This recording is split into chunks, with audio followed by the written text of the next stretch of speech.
The premiers of 5 provinces are calling for Prime Minister Justin Trudeau to meet with them to discuss their request for carbon tax exemptions on not just home heating but all forms of home heating.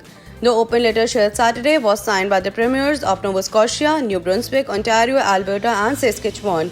In the open letter, the premiers wrote that while they are pleased that Atlantic Canada has received a carbon price exemption on home heating oil, which around 30% of residents use, they believe that similar exemptions need to follow. In the letter, it states that many Canadian households do not use home heating oil and instead use all forms of heating to heat their homes. Winter is coming and these people also deserve a break. It is of vital importance that federal policies and programs are made available to all Canadians in a fair and equitable way.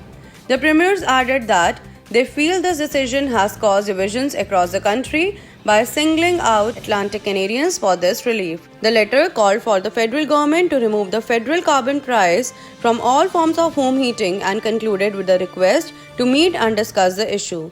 This comes after 2 weeks of debate following announcement of a temporary pause of the carbon price for those who use home heating oil, which is commonly used in Atlantic Canada. Trudeau has rejected the idea of expanding the pause to other forms of heating, stating at the end of October that there will be no more carves out coming. In a meeting of Canada's premiers earlier this week, they made a similar statement that they felt the change was not equitable. Both the Federal Conservative Party and the Federal NDP have also expressed opposition to singling out home heating oil for an exemption. The carbon price is a climate policy measure which aims to lower greenhouse gas emissions by making it more expensive to burn fossil fuels.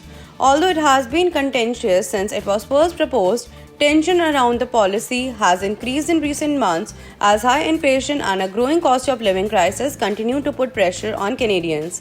Canadians receive rebates on their tax return to compensate them from the carbon price, referred to as climate action incentive, with the amounts varying depending on where you live. According to Canada's Parliamentary Budget Officer, 80% of households will receive more from the rebate than they pay in carbon pricing. Y Media.